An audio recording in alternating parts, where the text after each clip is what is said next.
আমি শান্তা বোস কলকাতা থেকে বলছি। বাবা এরপর কলকাতায় আসতেন মাঝে মাঝেই, নানা ভক্তের বাড়িতে অনুষ্ঠান থাকতো। বাবা বলতেন আমাকে যাওয়ার জন্য, আমি যেতামও। তবে সব জায়গায় না হলেও অনেক জায়গাতেই আমি গেছি। আবার একবার বাবা বললেন আমার সঙ্গে বেনারস চলো, একজন সন্ন্যাস নেবে, তুমি দেখবে। ওনার নাম পুরোটা আমার ঠিক মনে নেই, উনি পান্ডিজি ছিলেন। তো আমরা সবাই গেলাম বেনারস কয়েকজন। ওখানে সাধনদা ওনার পুজো করেছিলেন, যজ্ঞ সব করেছিলেন। সন্ন্যাস নেবার পর ওনার নাম হয়েছিল বোধহয় মাধবানন্দ মহারাজ, এরকম একটা কিছু। হ্যাঁ, মাধবানন্দ মহারাজ। উনিও আমাকে খুব স্নেহ করতেন, আমার বাড়ি এসেছিলেন ও কয়েকবার। আমাকে বৃন্দাবন থেকে একটা গোপালও এনে দিয়েছিলেন, সেই গোপাল পুজো করি আমি। তারপর বেনারসি বাবা বললেন যে ওই ঘাট গুলো সব যেতে। আমি আমরা বোধহয় 3 জন মিলে সমস্ত ঘাট হেঁটে হেঁটে সব ঘুরেছি। বাবা সেবার আবার বেনারসি দরিদ্র নারায়ণ সেবা দিলেন ভক্তদের, ওখানে সেটাও আমি দেখলাম, খুব ভালো লাগলো। ওই বেনারসে কয়েকদিন কাটিয়ে তারপর আবার আমি ফিরে এলাম। তো একদিন আমি আবার দুপুরে তন্দ্রার বাড়িতে বসে আছি, তখন বাবাকে আমি একদিন বললাম, বাবা আমার ছেলের চাকরির কথা বললাম।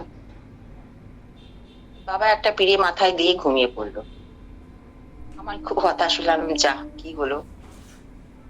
খানিক্ষণ পরে বাবা উঠে 5 মিনিট পরে উঠে বললেন, হবে হবে, সব হবে, ভালো হবে, বলে তিনি আর কিছু করলেন। একবার আমি বাবাকে একটু সামান্য টাকা দিয়েছিলাম। বাবা সবই জানতেন আমার কথা। আমার হাজবেন্ডের চাকরি ছিল না, আমারও চাকরি নেই, ছেলেরও চাকরি নেই, ছেলে বাইরে।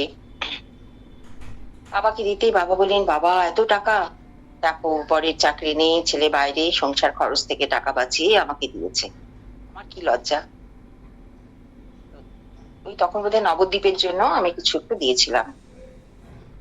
3-4 দিন পরে আমি দেখি আমার একটা ব্যাগে সেম অ্যামাউন্ট টাকা ছিল, কিন্তু ওই টাকা ওখানে থাকার কথাই না, আমার কোনো টাকা ছিল না। আমি নিশ্চিত এটা বাবারই লীলা।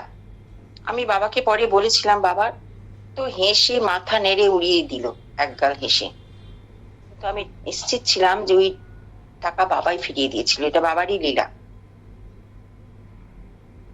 তারপর ছেলের তো চাকরি হচ্ছে না বলে আমি বাবাকে বলেছিলাম অনেক দদাদের বাড়িতে। সঞ্জয় দা গেছিলেন বেনারসে। তো আমি সঞ্জয় দাকে বলেছিলাম যে দাদা একটু বাবাকে বলবেন। আমি ফোনও করলাম, সঞ্জয় দা যখন ওখানে ছিল সেই সময় আমি ফোন করেছিলাম, বাবা পাশেই ছিলেন। সঞ্জয় দা তখন আমাকে বললেন যে বাবা বলেছে তোমার ছেলে 6 তারিখের পর চাকরি হবে। সেটা ছিল 2014 জুন মাস।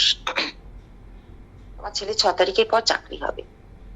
সত্যি সত্যি 6 তারিখ রাত্রি 2টো, আমাদের এখানে রাত মানে ওদের ওখানে তখন দিনের বেলা, রাত 2টোর সময় আমার ছেলে ফোন করে আমাকে বললো, মা আমার চাকরি হয়ে গেছে।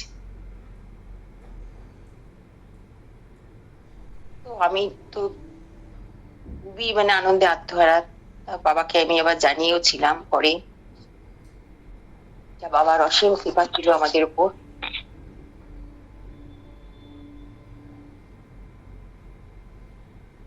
যাই হোক, তারপরে আবার বাবার সাথে যোগাযোগ থাকতো, দেখা হতো।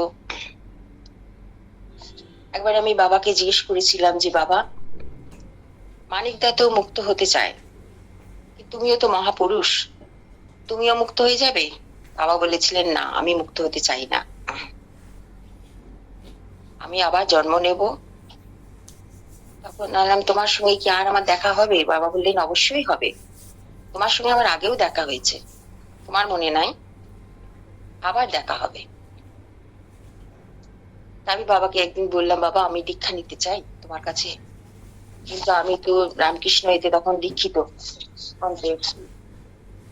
বাবা বললেন, কোনো অসুবিধা নেই, যদি তোমার মন চায় তুমি নিতে পারো।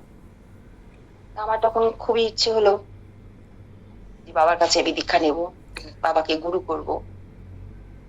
তখন বাবা একদিন আমায় বললেন, আমি এই ভক্ত বাড়িতে যাচ্ছি, তুমি ওখানে এসো, আমি তোমাকে দীক্ষা দেবো। সেই ভক্তদের বাড়িতে, ওটা হচ্ছে টুয়াদের বাড়ি।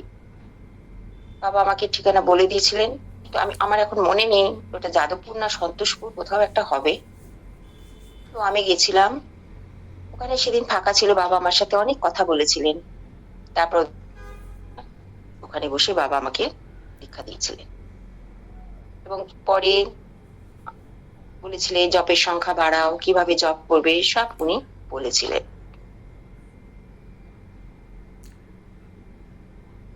এবার একদিন আমি বাবাকে বললাম, তখন আমার বাবা মারা গেছেন, আমি বাবাকে বললাম, বাবাকে দেখে আমার খুব খারাপ লাগতো, যে বাবা, আমার বাবা তো চলে গেল, এরপর আমার কি হবে, আমিও তো একা, আমি আর আমার হাজবেন্ড এখানে। বাবা বললেন, তোমার নাম তো শান্তা, তুমিও বিধবা হবে। তো মহাপুরুষের কথা সত্যিই হয়েছে। আমি জানি না শেষে কি হবে, এখন তার কাউকে জিজ্ঞাসা করার মতো কিছু নেই, একটা একটা করে হাত আমার মাথার উপর থেকে সরে গেছে, আর আমার বলার নেই। প্রণাম, সকলকে প্রণাম, আমি এখানেই শেষ করছি।